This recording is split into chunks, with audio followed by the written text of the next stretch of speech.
If you're thinking about starting a YouTube channel, you've probably heard that you need to find your niche to succeed on YouTube. But I don't think that's completely accurate for everybody.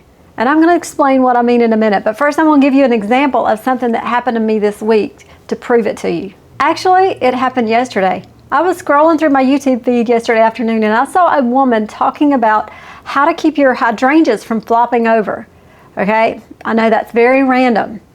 But yesterday morning, when I got up and opened my blinds, I noticed that the hydrangea outside my window was doing the exact same thing.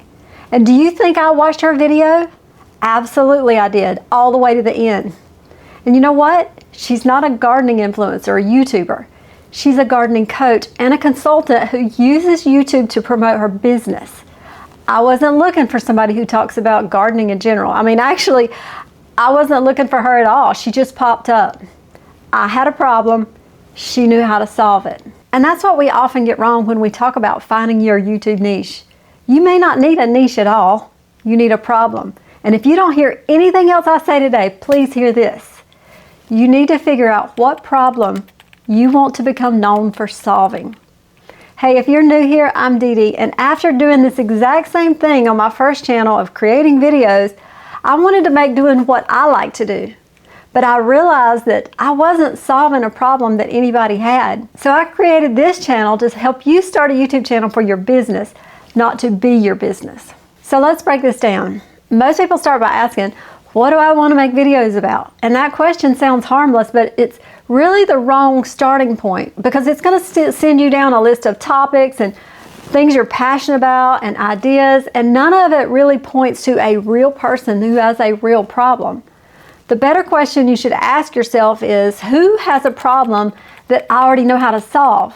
And that's where you have to think a little bit different. Not what's my niche, but who's stuck and what do I already know that I can help them with? That gardening coach, she doesn't need a million people who love gardening. She's not trying to sell garden tools and seeds and those kind of things. She only needs one person that has floppy hydrangeas because her videos solve that exact problem. Now I trust her enough that I'd probably watch another video about maybe pruning or watering. That's how your authority gets built, one solved problem at a time.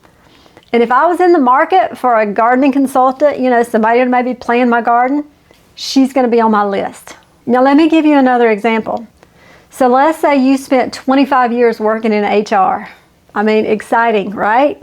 And you may think nobody wants a YouTube channel about human resources. Well, you might be right if that's how you think about it. But let's think about it this way. Let's watch what happens when you get specific. So instead of making videos about HR in general, you make videos like why you keep getting rejected after the interview, or what to say when they ask you about that 10-year gap you've got on your resume, or maybe what to say when they ask you about your salary expectations. These are specific problems. You're not talking about HR at this point. You're solving one problem. Like, I help experienced women get hired again after being out of the workforce. That one sentence becomes resume reviews, interview coaching, a group program, a course, or private counseling. YouTube becomes how people find you. The business is everything that happens after that. That's where your money's going to come from. It's the exact same principle as the gardening coach. She's not making content about gardening. I mean, she is, but she's really solving your problems about gardening. She's solving why your roses are dying and when to prune and why this plant won't bloom. Every problem that she solves brings that right person one step closer into her consulting business. Here's a simple way to find your own version. I want you to think about your experience to one specific person and a recurring problem. That's your business. Now let me give you a few examples here. Let's say you've been teaching elementary school for 20 years. Maybe you're retired. So your person would be new parents who want to homeschool. Their problem is they don't know how to have a structured school day at home. Maybe you're a bookkeeper who bookkeeps for small businesses. Your person would be new business owners because they have a problem. They don't know how to manage cash flow and keep up with all those expenses that keep coming. Or maybe you're a nurse and your person is an adult person caring for aging parents. And the problem is they don't know how to manage the medication at home and all the stuff that comes along with that. So notice that none of these are real niches in the way that we usually think about that word. They're specific problems tied to a specific person that you already know how to solve. So you have to ask better questions. So instead of asking, what am I passionate about that I could talk about forever? Ask, what do people already ask for your help with? And many times, those two things will intersect. I'll give you an example here. My daughter's mother-in-law, yeah, that's right, mother-in-law, is a hospice nurse. She gets questions obviously about sore throats and upset stomachs, but mostly the questions she gets is about how to care for their spouse when they have dementia, or how to care for your parents when they can't get out of bed, those kind of things. That would be an amazing YouTube channel.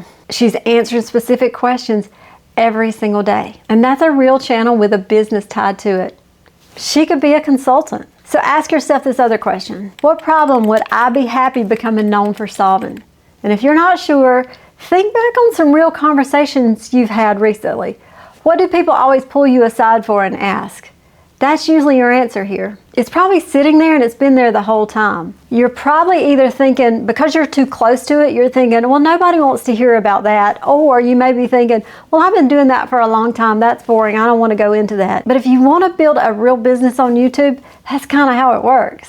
Like for me, I have people that pull me aside for two different things. I've been in insurance all my life, so I get those questions and all the stuff that goes along with insurance. But I'm now starting to get a whole lot of questions about, hey, I hear you have a YouTube channel. Tell me how that works. The channel isn't the business. The problem that I solve is. So that's what kind of separates the normal niche advice that we would normally give you, like passions and things that you want to do. I want you to think about the problem and can you build a business around that problem? And kind of YouTube is at the center of that. So that garden coach that we talked about earlier, she offers one-on-one consultations. I saw it in her description, but she probably, or maybe she does, offer virtual garden audits or planning plans and seasonal workshops. That career HR coach that we talked about, she could offer resume reviews, interview coaching, a group program, or even private coaching. And YouTube is how the people find you. The business is how you help them more deeply. So stop asking yourself, what niche should I choose? What should I talk about? And instead, ask yourself, what problem do I know how to solve? And who would love to find me when they're searching for that exact answer? Because that woman that helped me with my hydrangeas didn't need to convince me to care about gardening. I don't really care about gardening, but I already had a problem. And that's the kind of business I want you to think about building, helping somebody solve one problem. And for me, I'm not trying to convince you to start a YouTube channel in this video. I'm trying to help you solve one problem, and that's how to pick a niche the right way. And if you want to go deeper on learning how to build a business around YouTube, I can help you. I've got tons of videos out here on my channel, and I've got resources in my description. And if you want somebody to hold your hand through the whole process, I'm here for that too. Just check out all the links below. But after you decide on what you want to talk about on your channel, you're going to need to know how to film videos. And you can watch this video next and I'll help you with that too. And I'll see you on the next one.